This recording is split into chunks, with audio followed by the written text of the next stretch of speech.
السلام علیکم ورحمۃ اللہ وبرکاتہ۔ الحمدللہ رب العالمین، نحمد و نصلی علی رسولہ الکریم، اما بعد۔ قال اللہ تعالی فی شان حبیبہ ان اللہ و ملائکتہ یصلون علی النبی یا ایھا الذین آمنوا صلوا علیہ وسلموا تسلیما۔ اللہم صلی علی سیدنا نبینا شفیعنا حبیبنا مولانا محمد وبارک وسلم۔ الحمدللہ سرکار دو عالم صلی اللہ علیہ وسلم کی سیرت سے متعلق ہر جمعہ ہمارے یہ مجلسیں منعقد ہو رہی ہے، اور سرکار دو عالم صلی اللہ علیہ وسلم کی زوجہ محترمہ ام المومنین حضرت خدیجہ الکبریٰ رضی اللہ تعالیٰ عنہا کے بطن سے جو اولادیں ولادت پائی ہے ان کے تعلق سے اب ہم تذکرہ کر رہے ہیں۔ گزشتہ ہم نے ام المومنین خدیجہ الکبریٰ رضی اللہ تعالیٰ عنہ و سرکار صلی اللہ علیہ وسلم کی سب سے بڑی پہلی صاحبزادی زینب رضی اللہ تعالیٰ عنہا سے متعلق ہم نے گفتگو کی تھی، اور آج آئیے ہم سرکار دو عالم صلی اللہ علیہ وسلم اور ام المومنین خدیجہ الکبریٰ رضی اللہ تعالیٰ عنہا کی دوسری صاحبزادی حضرت بی بی رقیہ رضی اللہ تعالیٰ عنہا کی زندگی کے حالات سے متعلق کچھ غور و فکر اور کچھ بیان کریں گے۔ حضرت رقیہ رضی اللہ تعالیٰ عنہا سرکار دو عالم صلی اللہ علیہ وسلم کی دوسری صاحبزادی ہیں۔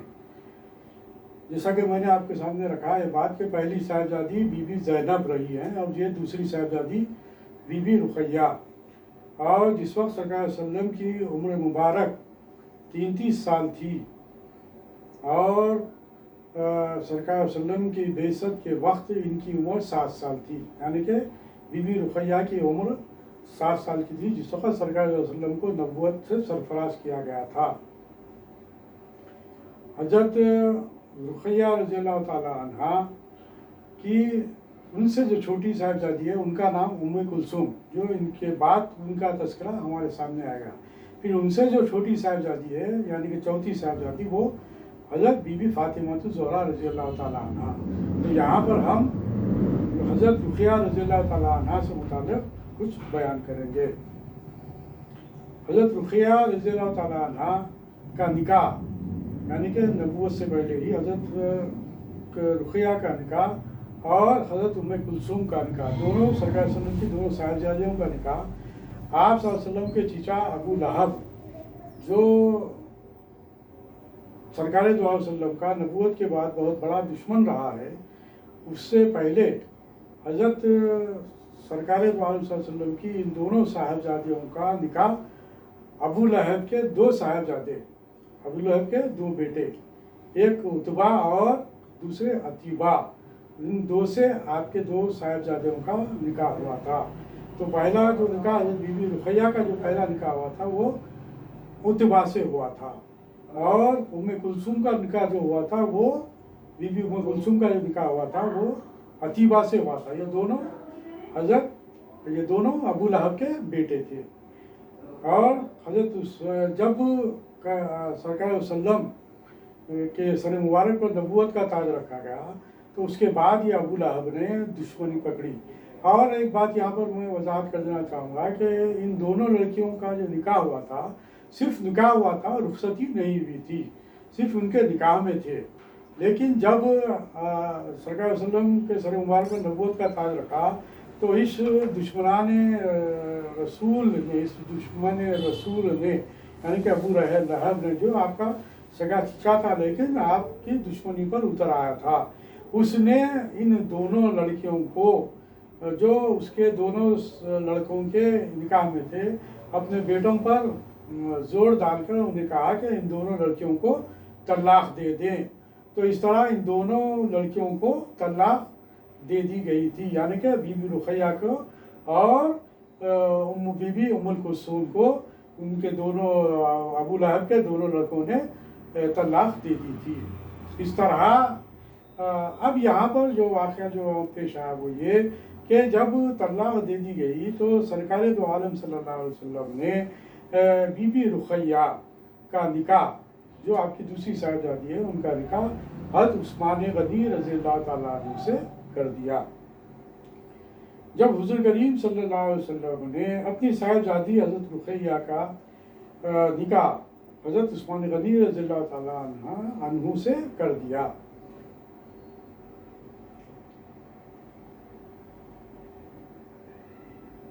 اس خبر سے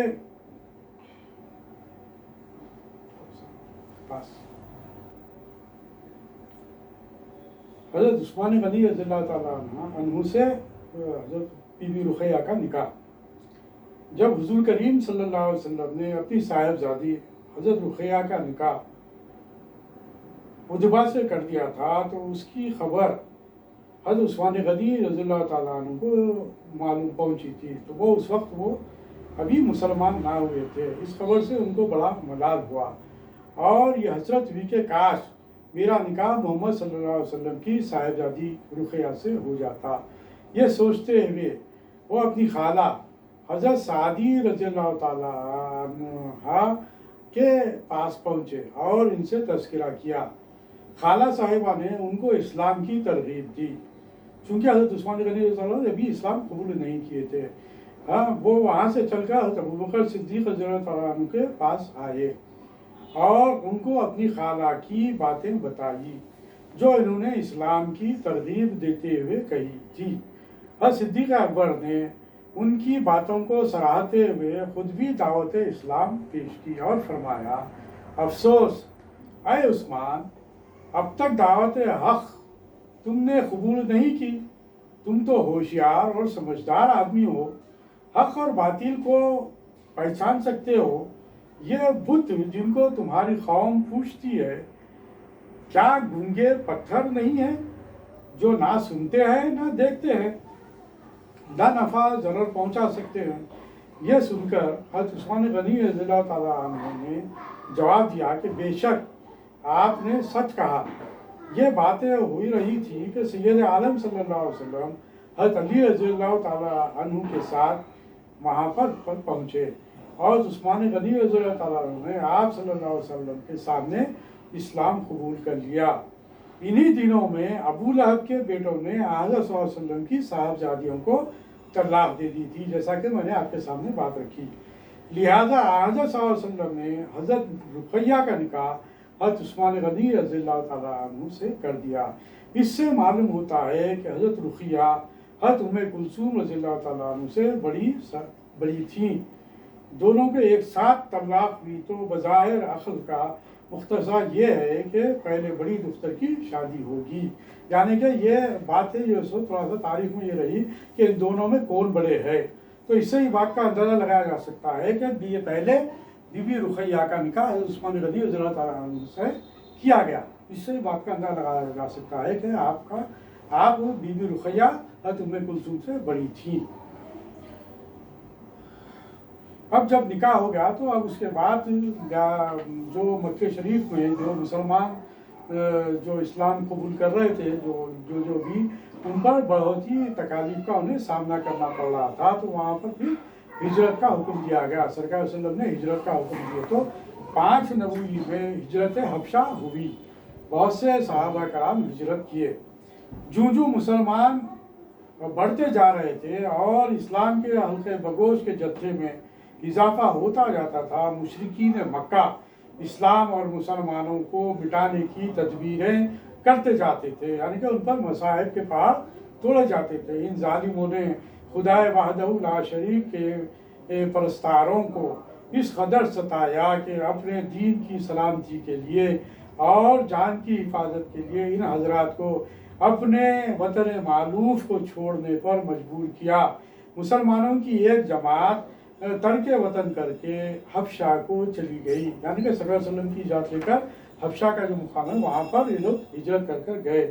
اس طرح حضرت عثمان غنی رضی اللہ تعالیٰ عنہ بھی اپنی اہلیہ حضرت رقیہ بنت سید البشر محمد رسول اللہ صلی اللہ علیہ وسلم کے ساتھ آپ نے بھی حبشہ کے لیے ہجرت کر گئے۔ جب حضرت عثمان غنی رضی اللہ عنہ اپنی اہلیہ کے ساتھ حبشہ کو روانہ ہوئے تو کئی روز تک حضرت صلی اللہ علیہ وسلم کو ان کی خیر خبر نہ ملی۔ آپ صلی اللہ علیہ وسلم اس فکر میں مکہ معظمہ سے باہر جا کر مسافروں سے معلوم فرمایا کرتے تھے۔ ایک روز ایک عورت نے کہا کہ میں نے ان کو دیکھا ہے۔ اس کا جواب سن کر حضرت صلی اللہ علیہ وسلم نے فرمایا کہ اللہ ان کا ساتھی ہے۔ بے شک لوط کے بعد عثمان سب سے پہلا مہاجر ہے جس نے اپنی اہلیہ کے ساتھ ہجرت کی ہے۔ یعنی کہ لوط علیہ السلام کا یہ سب سے انبیاء کرام میں یہ واقعہ رہا ہے کہ لوط علیہ السلام نے ہجرت کی تھی اپنے زوجہ کے ساتھ۔ اس کے بعد ہجرت کرنے والے حضرت عثمان غنی رضی اللہ تعالیٰ عنہ ہیں جو اپنی زوجہ کے ساتھ ہجرت کی۔ حبشہ کو دوبارہ ہجرت۔ اب یہ ایک ہجرت ہو جانے کے بعد کچھ واقعات ایسے ہوئے ہیں کہ یہ دونوں حضرات کے ساتھ چند مسلمان مرد عورت بھی تھے۔ جب یہ حضرات حبشہ پہنچ گئے تو وہاں یہ خبر ملی کہ مکے والے مسلمان ہو گئے۔ جب ہجرت کر کے حبشہ چلے گئے تو وہاں پر کچھ دنوں کے بعد اس بات کی خبر پہنچی کہ مکے کے تمام لوگ اسلام قبول کر چکے ہیں اور اسلام کو غلبہ ہو گیا ہے۔ اس خبر سے یہ حضرات بہت خوش ہوئے جو ہجرت کر گئے تھے اور اپنے وطن کو واپس لوٹے۔ لیکن مکہ معظمہ کے قریب پہنچ کر معلوم ہوا کہ یہ خبر غلط تھی اور پہلے سے بھی زیادہ تکلیفیں مسلمانوں کو دی جا رہی ہے۔ اس بات کی اطلاع جب انہیں ملی تو ان کو بہت ہی افسوس ہوا اور بے قراری کے عالم میں پھر ان میں سے بعض حضرات وہیں سے حبشہ کو واپس ہو گئے۔ پہلی ہجرت کے بعد یعنی کہ پہلے جب ہجرت کیے تھے اب دوبارہ جب ہجرت کرنے لگے تو اس وقت بڑی جماعت نے جس میں 83 مرد اور 18 عورتیں بتلائی جاتی ہیں متفرق طور پر ہجرت کی، یعنی کہ تمام یہ لوگ ہجرت کر پھر حبشہ کو پہنچے۔ اور پہلی ہجرت حبشہ کی ہجرت اولا اور دوسری ہجرت حبشہ کی ہجرت ثانیہ کہلائی جاتی ہے۔ بعض صحابہ نے حبشہ کو دونوں ہجرتیں کی اور بعض نے صرف ایک ہجرت کی۔ جو بعض لوگ وہیں پر مکہ جب واپس آئے تھے تو وہ لوگ انہوں نے کسی کی پناہ میں آ کر ان لوگوں نے وہیں پر رہ گئے مکے میں، اور بہت سے لوگ واپس پھر سے ہجرت کر وہ حبشہ کو پہنچ گئے۔ حضرت عثمان غنی رضی اللہ عنہ بھی اپنی اہلیہ محترمہ حضرت رقیہ کے ساتھ دونوں ہجرت کی، یعنی کہ حضرت عثمان غنی رضی اللہ عنہ اور بی بی رقیہ بھی ہجرت کر حبشہ چلے گئے۔ مدینہ منورہ کو ہجرت، یہ حبشہ کا واقعہ گزرا ہجرت کا۔ اس کے بعد دوسری مرتبہ دونوں حضرت عثمان غنی رضی اللہ تعالیٰ عنہ اور حضرت رقیہ رضی اللہ تعالیٰ عنہ ہجرت کر کے حبشہ تشریف لے گئے، پھر وہاں سے مکہ معظمہ تشریف لے آئے اور اس کے بعد مکہ معظمہ سے مدینہ منورہ کو ہجرت کی۔ یعنی کہ پھر جب آ گئے تو اس کے بعد سرکار علیہ وسلم جب ہجرت کر مدینہ منورہ پہنچے تو وہاں سے پھر سرکار علیہ وسلم کے حکم پر جو بھی صحابہ کرام مکہ مکرمہ میں رک گئے تھے اور سرکار علیہ وسلم کے افراد خاندان بھی جو مکہ مکرمہ میں رک گئے تھے ان سبھی کو سرکار علیہ وسلم نے وہاں پر مدینہ منورہ کو بلا لیا۔ جو بی بی زینب کو بھی انہوں نے بلا لیا، وہ بھی واقعہ آپ کے سامنے گزرا ہے۔ اور یہاں پر بھی چونکہ بی بی رقیہ رضی اللہ تعالیٰ عنہ سے متعلق یہ واقعات ہو رہے ہیں، بیان کیے جا رہے ہیں، تو یہ بات چونکہ ہجرت کی بہت اہمیت رکھتی ہے تاریخ اسلام میں، اس لیے یہاں پر یہ باتیں آپ کے سامنے رکھی گئی کہ حضرت عثمان غنی رضی اللہ عنہ اور بی بی رقیہ نے 2 مرتبہ حبشہ کی ہجرت کی۔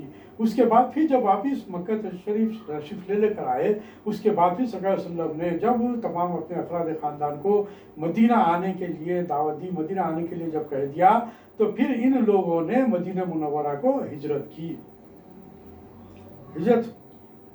اور اس کے بعد مکہ معظمہ سے مدینہ منورہ کو انہوں نے ہجرت کی۔ اب یہاں پر ذکر کیا تھا حضرت رقیہ رضی اللہ تعالیٰ عنہا کے وطن سے صرف ایک صاحبزادے تولد ہوئے، کیونکہ مختصر تاریخ ہم یہاں پر بیان کر رہے ہیں۔ حضرت رقیہ اور حضرت عثمان غنی رضی اللہ عنہ کے ذریعے حضرت رقیہ کے وطن سے ایک صاحبزادے تولد ہوئے جن کا نام عبداللہ رکھا گیا۔ اس صاحبزادے کی ولادت حبشہ میں ہوئی تھی، جس وقت ہجرت کر کے گئے تھے اس وقت وہاں پر عبداللہ جو سو تولد ہوئے تھے، لیکن یہ زیادہ عمر نہیں پائے، کم عمر ہی میں ان کا انتقال ہو گیا، اور انہی کے نام سے حضرت عثمان غنی رضی اللہ تعالیٰ عنہ کی کنیت عبداللہ تھی، اور عبداللہ جو متولد تھے ان کی عمر 6 سال تھی، اور جمادی الاول 4 ہجری میں انہوں نے وفات پائی، یعنی کہ ہجرت کرنے کے بعد 4 ہجری میں حضرت عبداللہ جو بی بی رقیہ اور حضرت عثمان غنی علیہ السلام کے صاحبزادے تھے ان کا انتقال 4 ہجری میں ہوا۔ حضرت سید عالم صلی اللہ علیہ وسلم نے ان کے جنازے کی نماز پڑھائی، حضرت عثمان غنی رضی اللہ تعالیٰ عنہ قبر میں اتارے۔ وفات کا سبب یہ ہوا کہ ایک مرغ نے ان کی آنکھ میں ٹھونک مار دی تھی، یعنی کہ عبداللہ کے بچے کی، جس کی وجہ سے چہرے پر ورم آ گیا تھا اور اس میں مزید اضافہ ہوتا رہا حتیٰ کہ رائے ملک بقا ہو گئے رضی اللہ تعالیٰ عنہ۔ حضرت عبداللہ کے بعد حضرت رقیہ رضی اللہ تعالیٰ عنہا کے بطن سے کوئی اولاد نہیں ہوئی۔ حضرت رقیہ رضی اللہ تعالیٰ عنہا نے 2 ہجری میں وفات پائی۔ اب یہاں پر حضرت رقیہ رضی اللہ تعالیٰ عنہ کی وفات سے متعلق چند باتیں آپ کے سامنے رکھی جاتی ہیں کہ یہ غزوہ بدر کا زمانہ تھا کہ حضور اقدس صلی اللہ علیہ وسلم جب غزوہ بدر کے لیے روانہ ہوئے تو حضرت رقیہ رضی اللہ تعالیٰ عنہا بیمار تھی۔ ان کی تیمارداری کے لیے حضرت عثمان غنی رضی اللہ تعالیٰ عنہ کو غزوے میں شریک ہونے سے روکا کیا اور آپ کو ان کی خدمت کے لیے اور مدینہ ہی میں ٹھہرنے کا سرکار دو علیہ وسلم نے حکم دیا۔ چونکہ آپ صلی اللہ علیہ وسلم کے ارشاد سے حضرت عثمان غنی رضی اللہ تعالیٰ عنہ نے غزوہ بدر میں شریک نہیں ہوئے تھے، شرکت نہیں کی تھی اور اس غزوے سے محرومی آپ کو حاصل ہوئی تھی، لیکن حضرت صلی اللہ علیہ وسلم نے ان کو اس مبارک غزوے میں شریک ہی مانا، کیونکہ سرکار صلی اللہ علیہ وسلم ہی کے کہنے پر انہوں نے اس غزوے میں شرکت نہیں کی تھی، جس کی وجہ سے آپ کو سرکار صلی اللہ علیہ وسلم نے یہ کہا کہ آپ کو یہ وہ پورا تمام چیزیں آپ کو اللہ تعالیٰ عطا کرے گا کہ جس طریقے سے غزوہ بدر میں شرکت کرنے والوں کے لیے جو فضیلت حاصل ہے وہ آپ کو بھی وہ فضیلت حاصل رہے گی۔ اور یہی وجہ تھی کہ جو غزوہ بدر میں جو مال غنیمت حاصل ہوا اس میں سے وہ بھی سرکار صلی اللہ علیہ وسلم نے ان کا حصہ ان کو یعنی کہ عثمان غنی رضی اللہ عنہ کو مال غنیمت میں سے بھی حصہ دیا۔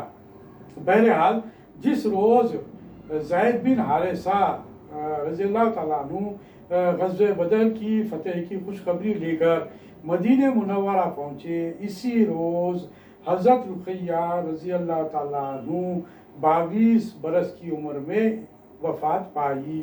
یعنی کہ جس وقت غزوہ بدر میں مسلمانوں کو سرکار صلی اللہ علیہ وسلم کو اور مسلمانوں کو فتح حاصل ہوئی تھی اور جب وہ واپس ہو رہے تھے اسی وقت بی بی رقیہ کا بھی انتقال ہوا۔